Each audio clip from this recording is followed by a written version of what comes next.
há uma quantidade enorme de coisas que, de fato, não são nada, não são o que se diz que são. Mas as pessoas estão preparadas para crerem em tudo que elas ouvirem falar. E aí a mente começa a produzir. É por isso que a gente tem uma quantidade enorme, enorme de pessoas doentes de situações e de condicionamentos exclusivamente mentais, cerebrais ou produções emocionais, produções de doença afetiva, de projeção sentimental, que é tão forte e é repetida numa recorrência tão intensa, tão imensa, o dia inteiro, por semanas, por meses, por anos, que o indivíduo fabrica a doença acerca da qual ele sofreu. Ele sofreu da enfermidade na mente antes de haver doença no corpo. E depois que se instalou no corpo, ninguém convence mais o indivíduo de que foi ele próprio quem produziu aquilo. E eu estou falando isso porque nós, quando eu digo nós, é porque eu sei que a maior parte do grupo que está aqui comigo é de pessoas de igrejas evangélicas ou de pessoas religiosas, a maior parte. Não são os ateus, nem os agnósticos, não são ainda.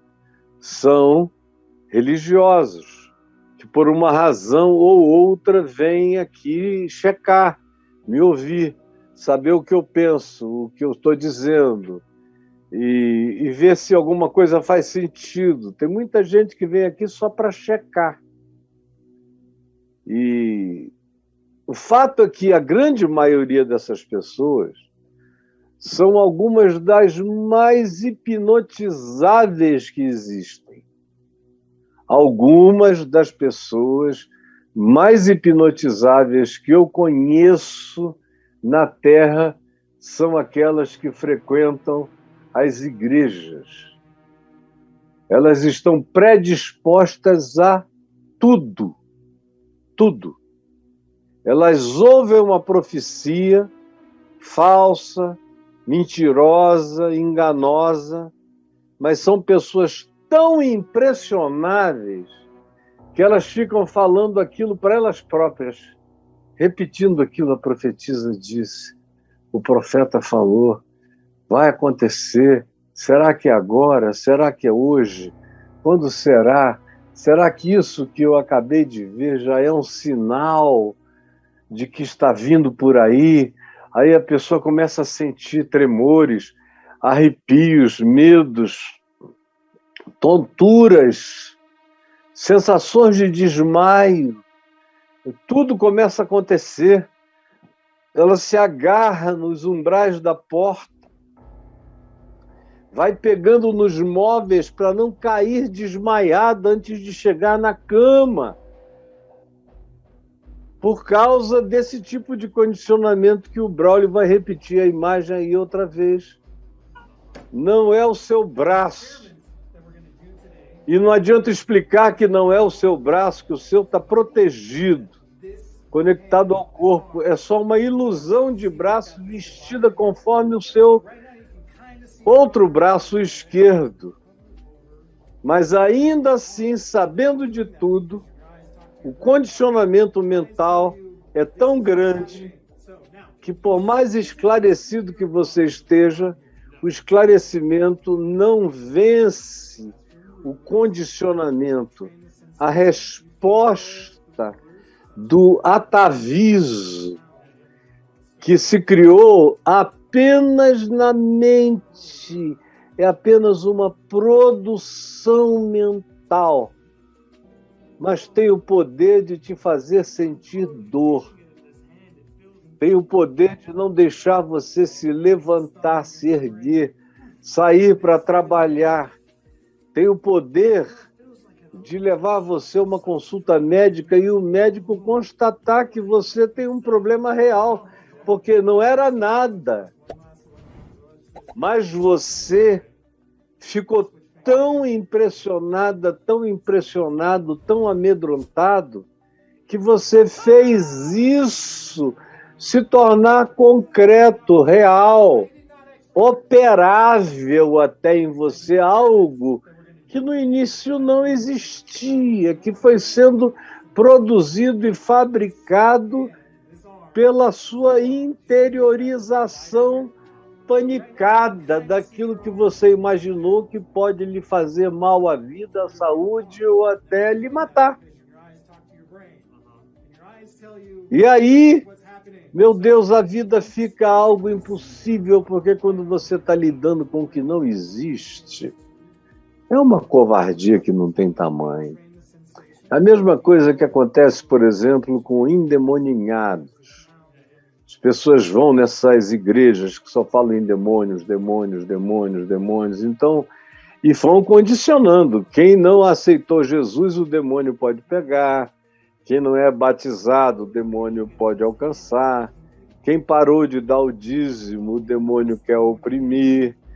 Aí vão dando todos os sinais de fragilização para o indivíduo que não está preparado porque está em falta. Aí dizem, e hoje vai haver uma grande libertação aqui, porque você que vem sendo infiel aos seus pactos, aos seus votos, aos seus sacrifícios para com Deus, vai ficar liberto hoje, vem aqui à frente. Aí você vai chegando lá na frente, eles começam a aumentar a voz, e vão aumentando e vão gritando, e muita gente gritando, tua cabeça vai ficando confusa, quando você vê, caiu no chão, tremendo de pânico, de medo, de angústia. Você não sabe nem o que é aquilo, mas se alguém chega em cima e diz, sai dela, demônio, aí você já começa a falar com uma voz diferente, que ela que não é demônio nenhum, é só você que aprendeu esse personagem, que é tão comum, é mais comum do que qualquer coisa em igreja, em religião. O diabo é o personagem onipresente. Você aprende essas manifestações folclóricas desses satanases de igreja e fica possesso dessas doenças que acabam destruindo sua mente, seus sentimentos, suas emoções, sua saúde física, sua capacidade profissional, de trabalho, desvia a sua atenção, faz você existir em estado diário e crônico de pânico, de medo, de vigilância, de paranoia, de angústia. E não adianta dizerem a você que isso foi só uma impressão, que aquele braço não era o teu, que você estava sentindo o que nem lhe pertence, que foi só condicionamento. Essas pessoas são capazes de ficar com raiva da gente. Como eu sinto raiva e o ódio de milhares de pessoas só porque eu lhes falei a verdade. Lhes falei a verdade e elas saem com ódio. Aquele desgraçado quer tirar a minha fé. É um incrédulo, é um herege. Agora já está dizendo que o meu demônio não é demônio, que é condicionamento mental, emocional. E quando eu digo isso, não é porque eu não creia, preste atenção, em ações espirituais mediúnicas e perversas. Eu creio. E já expulsei milhares deles, reais. Mas na maioria das vezes eu vejo que 98% é só condicionamento, sugestão, medo e pânico. E as pessoas ficam escravas daquelas repetições, daquelas recorrências. E à medida em que os meses e anos passam, elas ficam doentes daquilo mesmo. São pessoas que não tinham nada e foram adoentadas pelo pânico, pelo medo, pela alta impressionabilidade. foram adoecidas pela alta impressionabilidade. Ora, essas coisas relacionadas à mente da gente operam em todas as direções que a gente queira. Eu, por exemplo, dei aqui algumas imagens e trouxe algumas ilustrações de coisas que têm a ver com impressões mentais e, eventualmente, com psicossomatizações, com produções de realidades que acabam se transformando em doenças a partir das realidades enfermiças produzidas pelo conjunto do pensamento. Mas não é apenas aí que fica. Eu vou apenas ler um texto que não tem a sua aplicação direta sobre o que eu acabei de dizer, mas de maneira indireta também nos leva a algumas constatações dessa mesma natureza, que é o texto que está aqui em Romanos, no capítulo 14, no verso 13. E eu pedi para o Braulio colocar esse tema aí, não suje o mundo com o seu olhar, que poderia ser também não suje e não adoeça a sua vida com o seu olhar. Pode ser não suje, ou pode ser não adoeça a vida com o seu olhar. Eu vou até pedir ao Braulio para trocar não suje o mundo com o seu olhar, que é uma frase muito boa, muito forte. Não suje o mundo com o seu olhar. E agora eu pedi para ele botar aqui, não adoeça a vida com o seu olhar. Não adoeça. Aí Paulo fala desse poder do olhar, do que o olhar pode fazer contra nós, aqui em Romanos 14, de 13 em diante, quando ele diz, não nos julguemos mais uns aos outros. Parem de se julgar. Pelo contrário, tomem o propósito, façam a deliberação, é uma questão de escolha, de decisão de vontade. Tomem o propósito de não pôr de tropeço ou escândalo ao vosso irmão. Não inventem perigos, medos, tropeços, doenças, pecados para o próximo, porque as pessoas são altamente condicionáveis. Eu sei, Paulo diz, e disso estou persuadido, que é uma palavra forte, superlativa, é uma força de raciocínio que pervade toda a consciência. Ele diz, não resta um pingo de dúvida. Eu estou persuadido no Senhor Jesus, que nenhuma coisa, coisa alguma, em qualquer lugar do céu, da terra ou debaixo da terra, coisa alguma significa coisa em nenhum lugar, em nenhuma dimensão. Eu estou persuadido no Senhor, no Evangelho, no ensino da palavra de Cristo, que nenhuma coisa de si mesma é impura, não tem nada impuro. Olha, isso aqui é impuro. É impuro, vai te sujar. É um copo com cerveja.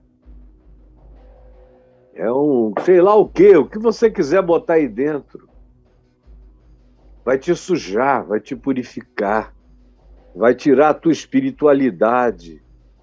É impura e as mentes das pessoas são esponjas impressionáveis. Nenhuma coisa de si mesma é impura, nenhuma. Salvo, preste atenção, para aquele que assim a considera. Nada é impuro, salvo para aquele, para aquela que pensa que a coisa o seja.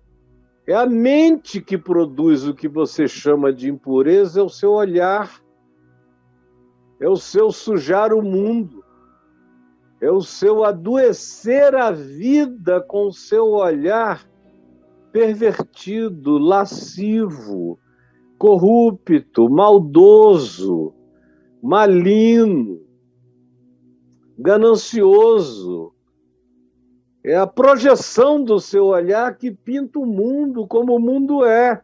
Tudo vem de ti, como Jesus disse em Marcos 7, procede do coração, que é uma expressão sinônima para a mente.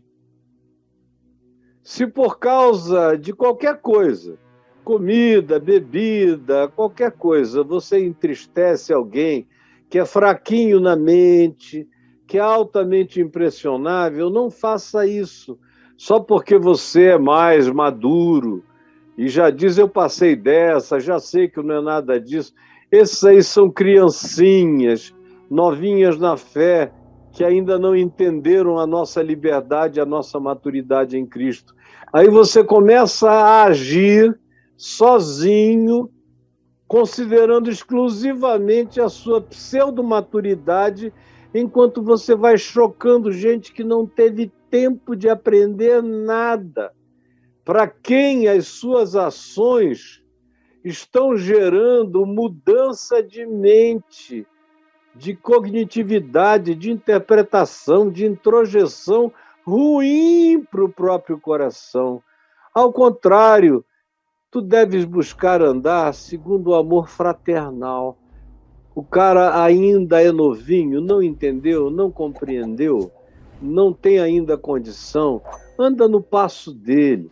Agora, se ele já é um casca grossa, se ele já é maduro, se ele já passou dessa e continua agarrado a essas infantilidades imbecis, confronta-o, para que ele aprenda qual é a liberdade dele em Cristo. Aprenda. Não seja, no entanto, vituperado o nosso bem, ou seja, não ande provocando males no coração de pessoas que, de outra forma, seriam gente ajudada por você, faria parte do seu tesouro relacional, e você, ao invés disso, está prejudicando a compreensão desses indivíduos que ainda nem nasceram para o entendimento. Sabendo nós isso, que quando alguém privilegia comer o que quiser, fazer o que quiser, beber o que quiser, ficar onde quiser, fazer qualquer coisa da sua liberdade, e que não tem nenhum problema para quem já tem essa consciência, mas mesmo assim, sabendo que tem outros ao lado que se importam, você vai e faz tudo, você está desconsiderando o amor de Cristo por quem ele morreu, que é ainda uma pessoinha frágil na consciência. Não é um fariseu religioso estúpido, não. É um ser tenro. Então não inverta os significados, porque o reino de Deus não é comida, não é bebida, não é baile, não é banquete, não é rave, não é nada disso. O reino de Deus é justiça, é paz e alegria no Espírito Santo. E é uma sequência encadeada. Não adianta dizer alegria, paz e justiça, porque sem justiça não há paz. E sem paz não há alegria no Espírito Santo. É uma sequência. A gente busca a justiça, a gente experimenta a paz e a gente é explodido pela alegria eterna. Aquele que, desse modo, serve a Cristo, que vive assim com essa consciência, esse é agradável a Deus e aprovado pelos homens. Porque, na realidade, ele diz no verso 20, todas as coisas são limpas, puras. Mas é mal para o ser humano comer com escândalo, sem levar em consideração os que estão à volta, numa desconsideração total pela consciência de cada um e que se dedica a fazer somente aquilo que no seu egocentrismo ele acha que já entendeu, embora ele possa chocar quem não compreendeu. É bom não comer carne, nem beber vinho, nem tomar qualquer coisa, nem fazer qualquer coisa nesta vida que venha colocar a pessoinha frágil, que não entendeu nada, em estado de tropeço, ou de ofensa, ou de fraqueza. Para que você vai fragilizar, se você pode fortalecer? A fé é tua, não é do outro. O outro não anda segundo a tua fé. Como eu sei que muito pouca gente nesse mundo anda segundo a minha fé e a minha maturidade. Por isso eu não provoco ninguém, porque eu sei que a maioria não está preparada para nada, e eu mesmo não me sinto com vontade de coisa alguma que não sejam aquelas que fazem bem às pessoas. Se você me dissesse, Caio, sem ninguém, o que você faz sozinho? A mais. A minha mulher sabe, meus filhos também, que a resposta é nada. Eu posso estar sendo televisionado, eu posso estar fazendo tudo sozinho, eu faço só o que eu faço. Não tenho nenhum outro interesse. A fé é minha. E a fé que Deus me deu, não deu a ninguém. Portanto, se a fé é sua, tenha para ti mesmo perante Deus. E bem-aventurado é aquele que não se condena naquilo que aprova. Mas aquele que tem dúvidas é condenado se comer, se beber, se fizer, porque tem medo, tem dúvidas. Porque o que faz não provém de fé, não provém de certeza, não provém de paz. E tudo o que não provém da paz que decorre da fé, tudo que não provém da paz que decorre da fé, não é para mim. Para mim são as coisas que eu posso praticar em paz e que decorrem da minha maturidade, da minha consciência. E que eu ainda assim regulo em relação à consciência e à maturidade de outros que possam não ter atingido a dimensão que eu espero que um dia todos alcancem.